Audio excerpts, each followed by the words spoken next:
এই মুহূর্তে বক্তব্য রাখবেন বাংলাদেশ জামাত ইসলামের কেন্দ্রীয় কর্ম পরিষদের অন্যতম সদস্য, ঢাকা মহানগরী দক্ষিণের সংগ্রামী সেক্রেটারি, ইসলামী ছাত্র শিবিরের সাবেক কেন্দ্রীয় সভাপতি জননেতা ডক্টর শফিকুল ইসলাম মাসুদ।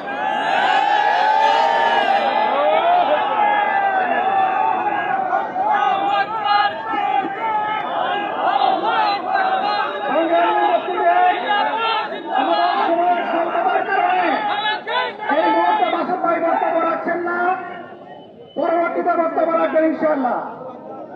এই মুহূর্তে আপনাদের সামনে বক্তব্য রাখছেন বাংলাদেশ জামাত ইসলামের কেন্দ্রীয় কর্ম পরিষদের অন্যতম সদস্য, ঢাকা মহানগরী দক্ষিণের নায়েবে আমির, ঢাকা ৮ সংসদীয় আসনের সংসদ সদস্য প্রার্থী জনাব ডক্টর অ্যাডভোকেট হেলাল উদ্দিন।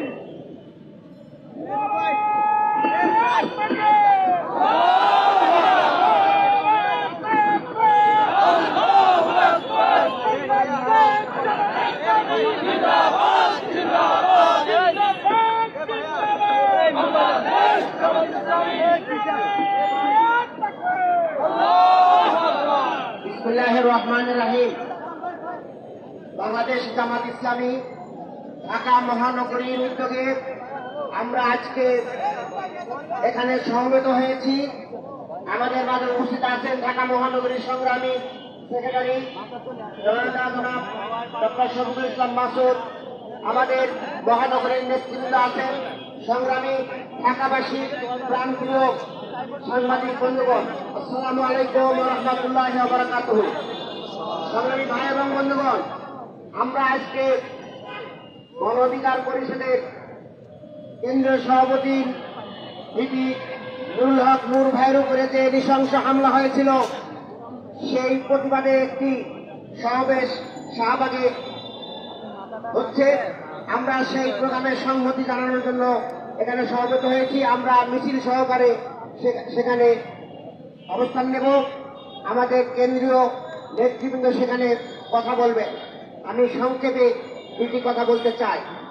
সংগ্রামী ভাই এবং বন্ধুগণ, নুরুল হক নূর কোন অপরিচিত মুখ নন।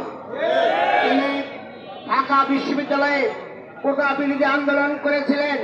পরবর্তীতে যে ডাকসু নির্বাচন হয়, সেই নির্বাচনে তিনি ভিপি হিসাবে বিজয়ী হয়েছিলেন এবং সেই কোটা বিরোধী আন্দোলন থেকে পরবর্তীতে এই জুলাই আগস্টের যে বিপ্লব হলো, সেই বিপ্লবের সেই আন্দোলনেরও সেই ধারাবাহিকতা হয়েছে এবং সেই আন্দোলনেও নুরুল হক নূর ভূমিকা রেখেছিলেন এবং গ্রেপ্তার হয়ে তিনি নির্যাতনের শিকার হয়েছিলেন।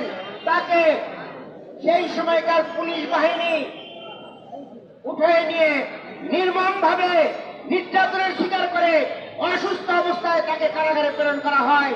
সেই জুলাই যোদ্ধার উপরে হামলা মানে গোটা বাংলাদেশের 18 কোটি মানুষের উপরে হামলা। এই 18 কোটি মানুষ এই হামলার যদি দৃষ্টান্তমূলক শাস্তি না দেওয়া হয়, আমরা দেখতে পাচ্ছি এখনো তাদেরকে গ্রেপ্তার করা হয় নাই। অবিলম্বে ওই সকল সন্ত্রাসীদেরকে গ্রেপ্তার করতে হবে। আমরা দেখেছি সেদিন পুলিশের ভিতরে লুকিয়ে থাকা বেশিরভাগের দোসররা সেদিন ভূমিকা রেখেছে।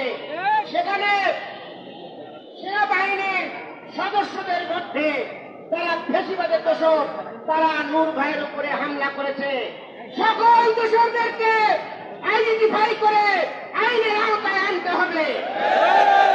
সংগ্রামী ভাই এবং বন্ধুগণ, আর একটা বিষয় হচ্ছে সংস্কার ছাড়া কোন নির্বাচন এই বাংলাদেশের জনগণ মেনে নিবে না। পিয়ার সিস্টেমের ইলেকশন আজকে আমাদের বন্ধুরা বুঝতে পারছেন না। তারা নির্বাচন বলে সব সময় স্লোগান দিতে দিতে স্বপ্নের মধ্যেও যারা নির্বাচন দেখেন, তারা আজকে পিয়ার ছেড়েন না। আমরা পরিষ্কার ভাষায় বলতে চাই, 91 সালে কেয়ারটেকার সরকারের মাধ্যমে আপনারা ক্ষমতায় এসেছিলেন। ক্ষমতায় আসার পরে শেষবারের ন্যায় ভুলে গিয়েছিলেন, মনে আছে আপনাদের?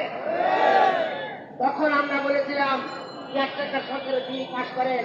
ওনারা বললেন নিরপেক্ষ মানুষ বাংলাদেশে নেই, পাগল আর শিশু ছাড়া নাকি নিরপেক্ষ মানুষ নাই। তারা কেয়ারটেকার সরকার এই পদ্ধতি বলছে যে এটা বাংলাদেশের সংবিধানে নাই, এটা আমরা মানব না। আজকে ঠিক ওই ধরনের কথাই বলা হচ্ছে, পিআর সিস্টেম সংবিধানে নাই, আমরা এই পিআর এর মাধ্যমে নির্বাচন চাই না।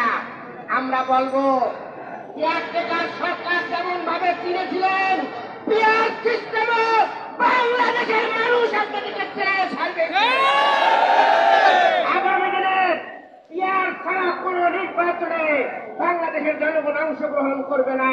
প্রয়োজনে জুলাই যোদ্ধাদের সাথে নিয়ে আমরা যে দাবি আদায়ের জন্য রাজপথে কর্মসূচি দিতে বাধ্য হব। প্রিয় ভাই এবং বন্ধুগণ, আগামী দিনে আমরা এই অন্তর্বর্তীকালীন সরকারকে সাবধান করে দিব, আপনারা প্রয়োজনীয় সংস্কার জুলাই সনদের আইনি ভিত্তি না দিয়ে যদি নির্বাচনের দিকে যান তাহলে কিন্তু ভালো হবে না। এই দেশের জনগণ আপনাদেরকে সমর্থন দেবে না, আপনাদের বিরুদ্ধে আন্দোলন সংগ্রামে রাজপথে নামতে বাধ্য হবে। সংগ্রামী ভাইয়েরা, আমরা চাই না এই তত্ত্বাবধায়ক সরকারের বিরুদ্ধে, এই অন্তর্বর্তীকালীন সরকারের বিরুদ্ধে আন্দোলন করতে, কিন্তু জনগণের অধিকার আদায়ের জন্য আমরা যেমন আগস্টে আমরা শহীদ হয়েছি, রক্ত দিয়েছি, আগামী দিনে এই সংস্কার পিআর পদ্ধতির ইলেকশন এবং নিরপেক্ষ ইলেকশনের জন্য আবার যদি রক্ত দিতে হয়, শহীদ হতে হয়, তবুও আমরা পিছপা হব না ইনশাআল্লাহ। ভাইয়েরা, আগামী দিনের সকল আন্দোলন সংগ্রামে আমরা স্বতঃস্ফূর্ত ভাবে অংশগ্রহণ করব। আমি আমাদের দেশবাসীকে সেই উদাত্ত আহ্বান জানাচ্ছি। সংগ্রামী ভাইয়েরা, আমরা এখান থেকে মিছিল সহকারে যাব। মিছিলে সুশৃঙ্খল ভাবে অবস্থান করবেন। আমাদের স্লোগানগুলো সুস্পষ্ট হবে। নূর ভাইয়ের উপরে হামলা দেশবাসী সহ্য করবে না, তাদের যারা হামলা করেছে তাদের শাস্তি দিতে হবে, বিচারের আওতায় আনতে হবে এবং সংস্কার এবং পিআর এর মাধ্যমে নির্বাচন দিতে হবে। এই মুহূর্তে দরকার পিআর আর সংস্কার। যেমন এই স্লোগানগুলো নেতৃত্ব স্লোগান যেগুলো আছে সেগুলো দেব, আমরা কোনো উস্কানিমূলক স্লোগান দেব না এবং আমরা সর্বশেষ নেতৃবৃন্দ ওখানে যতক্ষণ থাকবে ততক্ষণ পর্যন্ত আপনারা থাকবেন। সবাইকে নিয়ে সবাইকে আমাদের নেতৃত্বে যেভাবে নির্দেশনা দেবেন, সেই নির্দেশনার আলোকে আমরা ওখানে অবস্থান নেব এবং তাদের প্রোগ্রামে আমরা সংহতি জানাবো। আমরা গণ অধিকারের ভাইদেরকে সংহতি জানিয়ে আজকের প্রোগ্রাম তাদের সবাইকে ধন্যবাদ জানিয়ে আমার এখানে শেষ করছি। আল্লাহ হাফেজ। আসসালামু আলাইকুম ওয়া রাহমাতুল্লাহি ওয়া বারাকাতুহু।